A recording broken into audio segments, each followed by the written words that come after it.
এইটা আমরা বলেছি। আমি যেটা আজকে আমি আমার আর্গুমেন্টে বলেছি যে একজন রাজনৈতিক নেতা তার জনগণের ভাষা বুঝতে হবে। যে একজন দেশপ্রেমিক রাজনীতিবিদ যদি হন তাহলে তিনি আগে জনগণের মতামতকে প্রাধান্য দেবেন। সারা দেশের মানুষ যখন তৎকালীন সরকারের তার ফ্যাসিজমের বিরুদ্ধে, তাদের একনায়কতন্ত্রের বিরুদ্ধে, তাদের বিভিন্ন রকমের অনিয়ম ও বৈষম্যের বিরুদ্ধে যখন সারা দেশের মানুষ ফেসে উঠেছিল, বিক্ষুব্ধ হয়ে উঠেছিল, তখন সরকার জনগণের এই ভাষাটা বুঝতে না পারে বরঞ্চ জনগণের বিরুদ্ধে, জনগণের বিপক্ষে তারা দাঁড়িয়ে জনগণকে সন্ত্রাসী আখ্যা দিয়ে তাদের উপরে নির্বিচারে গুলি বর্ষণ করে বহু হতাহতের ঘটনা ঘটিয়েছে। আমি আমার আর্গুমেন্টে সেই কথাটাই বলছি যে একজন রাজনীতিবিদকে অবশ্যই জনগণের ভাষা বুঝতে হবে। জনগণ যদি কোনো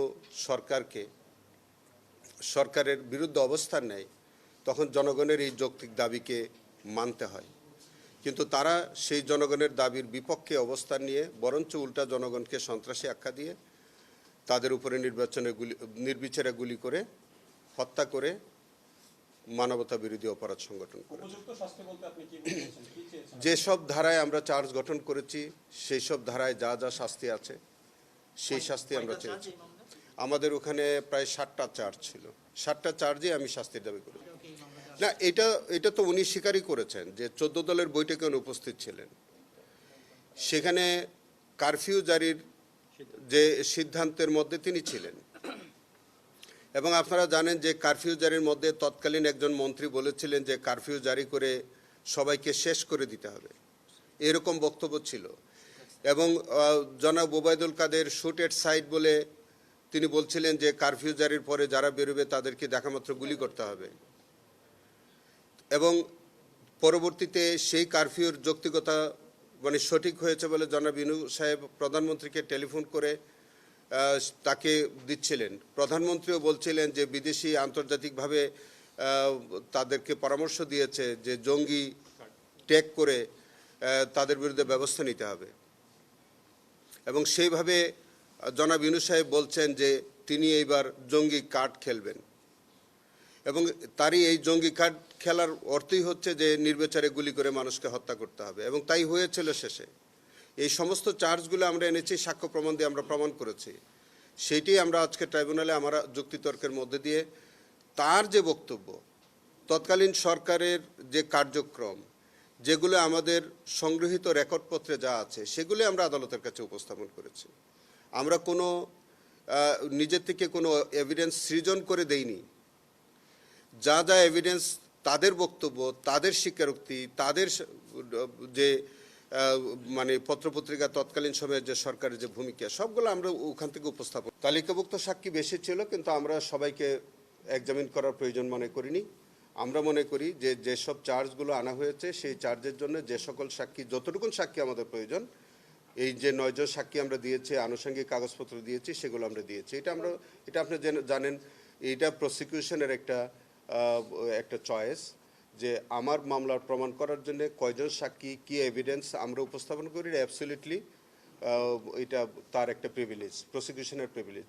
আমরা যে সাক্ষ্যগুলো দিয়েছি, সাক্ষীর তালিকায় যতজনই থাকুক না কেন, আমরা 9 জনকে দিয়েছি, এবং প্রয়োজনীয় কাগজপত্র যেগুলো তৎকালীন সময়ে তাদের কথোপকথন, পত্রপত্রিকা, আপনাদের বিভিন্ন টেলিভিশন ফুটেজ, এগুলো আমরা দিয়েছি।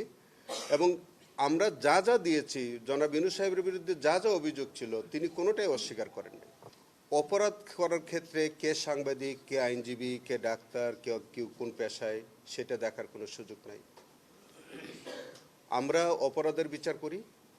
আমরা কোনো অপরাধী কে, কোন পেশার, সেটা দেখার কোনো সুযোগ আমাদের নাই।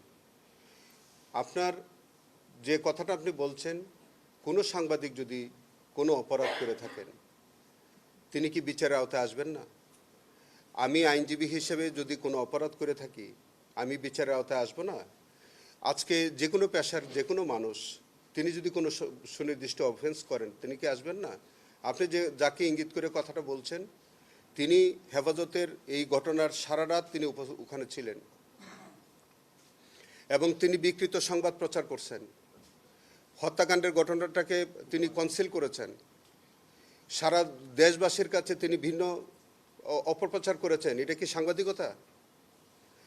আপনার যেসব সাংবাদিকদের বিরুদ্ধে অভিযোগ, তারা তৎকালীন সময়ে ফ্যাসিজম করার জন্য, একটা সরকারকে ফ্যাসিস্ট করার জন্য অনেক সাংবাদিকদের তখন ভূমিকা ছিল না, যার কারণে আজ এই রাষ্ট্রটা একটা ফ্যাসিস্ট রাষ্ট্র হিসেবে অভিভূত হলো, একটা সরকার ফ্যাসিস্ট সরকার হিসেবে আবির্ভূত হলো।